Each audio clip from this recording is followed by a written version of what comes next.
बिस्मिल्लाहिर्रहमानिर्रहीम। अस्सलामु अलैकुम वरहमतुल्लाहि वबरकातुह। एक ताजर हजरत सुल्तान महमूद गजनवी के पास फरियादी हुआ। उसने कहा कि मैंने हीरों की बड़ी थैली आपके काजी को दी थी कि ये मेरी अमानत है, अपने पास रखो, मैं सफर से वापस आकर ले लूंगा। काजी ने थैली ले ली और मैं सफर पर चला गया। हमारे काफिले पर डाका पड़ा और मेरा बाकी सब सामान लुट गया। अब मैं अपनी बंद थैली आपके काजी से वापस लाया, मगर देखिए कि इसमें हीरों की बजाय खोटे सिक्के भरे हुए हैं। हजरत सुल्तान महमूद गजनवी कहने लगे, क्या तुमने इसकी शिकायत नहीं की? वो कहने लगा, मैं उसके पास गया था। उन्होंने कहा कि तुमने मुझे बंद थैली दी थी, मैंने बंद थैली तुझे वापस कर दी है। इलावा अजीम, तुमने खुद ही अपनी थैली की शनाख्त की और कहा था कि मेरी थैली यही है और ठीक हालत में है। महमूद गजनवी कहने लगे, क्या थैली ठीक हालत में थी? वो कहने लगा कि थैली बिल्कुल ठीक हालत में थी। महमूद गजनवी कहने लगे, ये बड़ी अजीब बात है। अच्छा, तुम जाओ और मैं कुछ तदबीर करता हूँ। ताजर चला गया तो सुल्तान ने थैली को चारों तरफ से देखा, वो कहीं से दरीदा ना थी। फिर भी सुल्तान इस नतीजा पर पहुंचा कि फिर भी थैली फाड़ी गई है और इसमें हीरे निकालकर खोटे सिक्के भरे गए हैं और फिर उसे रफू किया गया है। अब ये मालूम करना चाहिए कि शहर में कौन ऐसा रफूगर है कि जो रफू कर दे तो असल और नकल में फर्क जाहिर नहीं होता। सुल्तान जब थैली के मामला पर गौर कर रहा था तो इस वक्त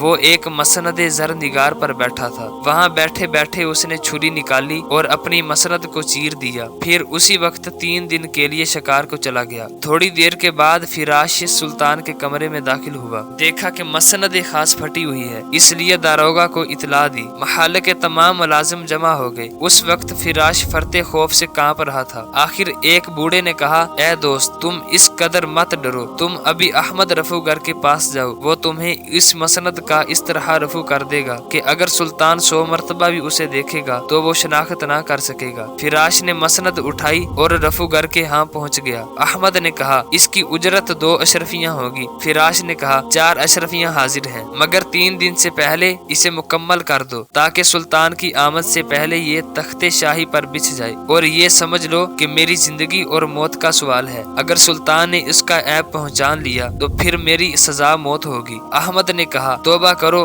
ए दोस्त, अगर सुल्तान ने पहचान लिया तो मेरे हाथ कटवा देना। अहमद ने 2 दिन में मसनद रफू कर दी। इस तरह तार के साथ तार जोड़ दी कि पूरी मसनद एक जान हो गई। फिराश ने उसका शुक्रिया अदा किया और कबल इसके सुल्तान वापस आए। ये मसनद पूरे इत्मीनान के साथ शाही तख्त पर बिछा दी गई। सुल्तान महमूद शिकार से वापस आ गया। उसके कमरे में मसनद बिछी थी। सुल्तान ने कई मरतबा फटी हुई जगह को पहचानने की कोशिश की, मगर वो कामयाब ना हो सका। सुल्तान ने फिराश को बुलाया और कहा, ये मसनद तो फटी हुई थी। फिराश कहने लगा, हुजूर बिल्कुल नहीं। सुल्तान ने कहा, झूठ बोलते हो, मैंने खुद फाड़ी थी। अब फिराश डर के मारे कांपने लगा। सुल्तान ने कहा, डरो मत, सिर्फ इस रफूगर को बुलाओ जिसने इसे रफू किया था। अहमद रफूगर को दरबार में हाजिर किया गया। सुल्तान ने कहा, ये मसनद तुमने रफू की है? अहमद कहने लगा, जी। सुल्तान ने कहा, शाबाश, तुम बड़े बाकमाल रफूगर हो। ये थैली देखो, ये तुमने रफू की थी। अहमद कहने लगा, हुजूर आपके काजी साहब ने इसे रफू कराया था। काजी को दरबार में बुलाया गया। काजी हाजिर हो गया। सुल्तान ने काजी से मुखातब होकर कहा, ए जालिम, तेरे बाल सफेद हैं। मैंने इस शहर की कज़ा तेरे सुपुर्द की थी और तुझे मखलूके खुदा के जानो माल का मुहाफिज बनाया था। क्या मेरे इस एतमाद का यही नतीजा है कि मुहाफिज व अमीन कहलाए और लोगों के माल में खयानत करे? काजी कहने लगा, जहाँ पनाह, मैं खयानत के इल्जाम से पाक हूँ।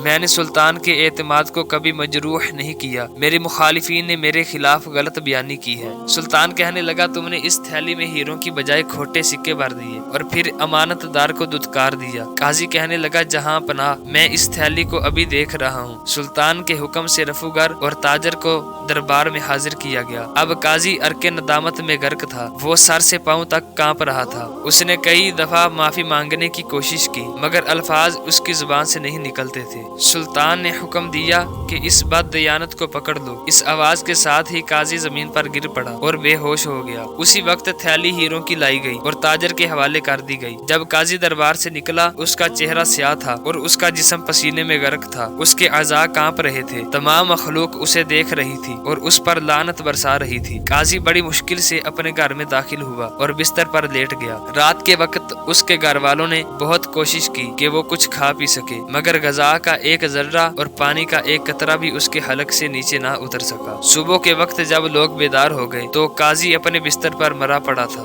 सबक, ये दुनियावी दरबार का वाकया है, इससे आखिरत की जवाबदही का अंदाजा करना चाहिए कि काजी एक जुर्म खयानत का मुर्तकिब था, मगर हमारा एक एक बाल जुर्मों और गुनाहों में गर्क है। हमारे हाथ मुजरिम, हमारे कान मुजरिम, हमारी ज़बान मुजरिम और हमारी आंखें मुजरिम हैं, हमारे दिल और रूहें मुजरिम हैं। हम सरापाए जुर्मो गुनाह हैं। काजी की खियानत पर गवाही देने वाला एक ताजिर था और एक रफूगर, मगर हमारे आज़ा अल्लाह की बारगाह में खुद हमारे खिलाफ गवाही दे रहे होंगे। बस हमें अल्लाह के सामने जवाबदही से पहले अपने जुर्मों की सफाई का इंतजाम कर लेना चाहिए। दोस्तों, अगर आपको हमारी ये वीडियो पसंद आई है तो इस वीडियो को लाइक करें और हमारे चैनल को जरूर सब्सक्राइब करें। अस्सलामु अलैकुम व रहमतुल्लाहि व बरकातुहू।